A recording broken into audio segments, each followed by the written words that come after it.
Today, we're taking a closer look at my latest design, the Village Parlour. Now that I've finally had the chance to build the model, let's jump straight in and explore some of the architectural details, building techniques, and storytelling moments found throughout the build.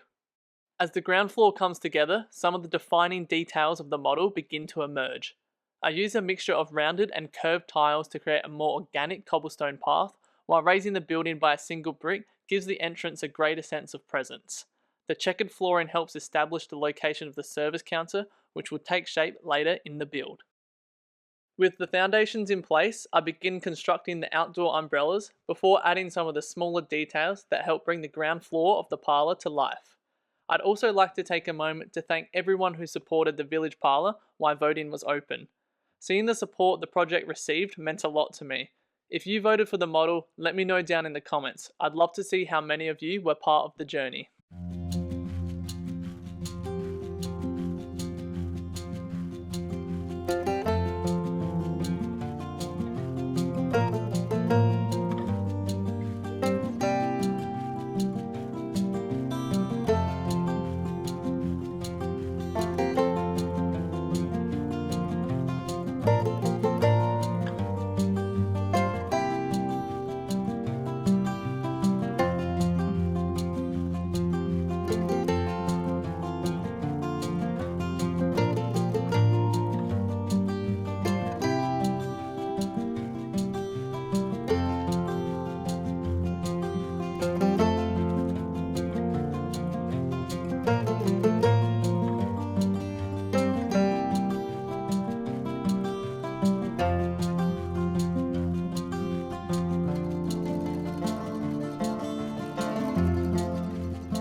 Work now begins on the first floor, starting with the construction of the freezer room and its distinctive glass ceiling.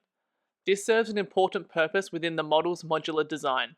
Each level can be removed independently while still maintaining visibility into the room below, without requiring an additional section to be taken apart. Inside, 3 storage shelves and a collection of containers provide plenty of space for keeping ingredients chilled and organised. With the freezer room now in place, a handful of smaller details begin to appear throughout the main room, helping establish the layout of the space while keeping the part count relatively low and still providing a fully detailed interior. Attention now turns to the front windows, which are probably my favourite feature of the entire model. While they may appear fairly straightforward at first glance, they were actually one of the more challenging elements to design. At 5 studs wide, they sit within a very awkward middle ground that Lego elements don't naturally accommodate, as most window designs are built around even numbered dimensions. This meant finding a solution that not only worked structurally, but also maintained the level of detail and symmetry I was aiming for.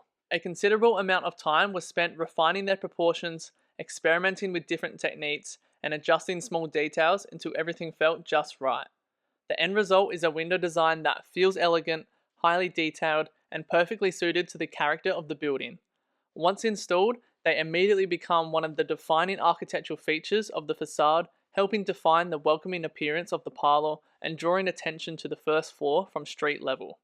With the windows now in place, the surrounding walls begin to take shape and the first floor quickly starts to come together.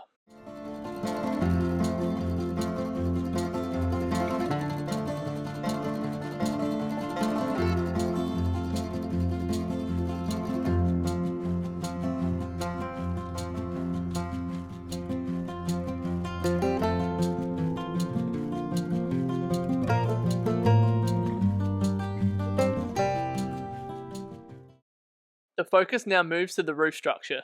The base of the roof is assembled first, before the remaining details and features are added above. One of the first additions is a refrigeration unit, designed to suggest how the freezer room below remains operational. While it doesn't physically connect to the interior, details such as this help make the building feel more believable and provide additional storytelling opportunities throughout the model. Despite occupying a relatively small footprint on the finished design, the unit is made up of a surprising number of components and quickly develops into a detailed assembly in its own right. Grills, vents, and layered detailing help give it an industrial appearance, allowing it to stand out from surrounding architecture while still feeling appropriate for the building's purpose. Features such as these are rarely the focal point of a model, but they often play an important role in making a structure feel functional rather than purely decorative. Once complete, the refrigeration unit is secured in place before a small roof hatch and the decorative front facade are added, with the large ice cream display providing a fitting finishing touch to the parlour's exterior. Before moving on, it's worth mentioning that a handful of parts are currently missing from the actual model. Although these elements were available within the BrickLink Studio palette during the design process, they weren't available through Lego Pick a Brick when I was ordering the parts for the build. As a result, a small number of details have either been temporarily substituted or left off. Thankfully, the rendered version of the model shows how these areas are intended to appear once the correct elements eventually become available. Attention now turns to a decorative lamppost, another exterior detail that adds an extra layer of character to the streetscape surrounding the parlour.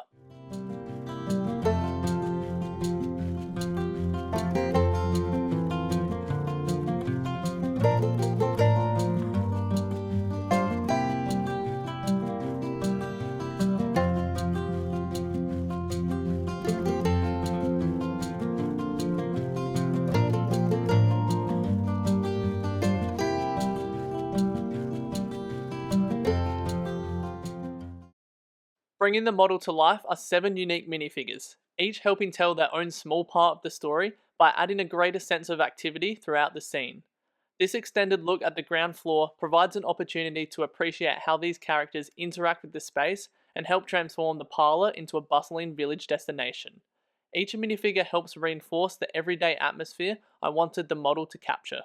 The model is then assembled floor by floor, beginning with the first floor before the roof section is secured in place above.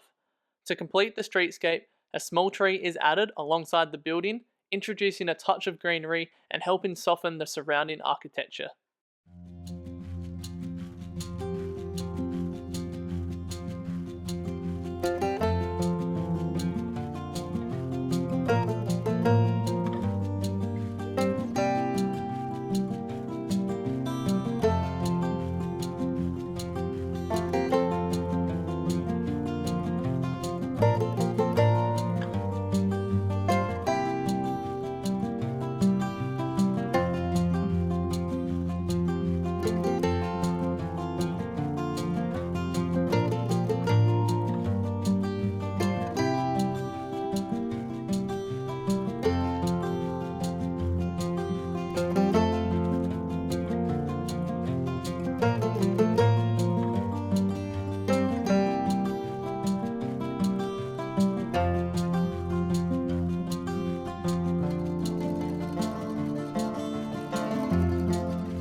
I've thoroughly enjoyed finally bringing this design to life, and I hope you've enjoyed taking a closer look around the model. Thank you all so much for watching, and until next time, happy building!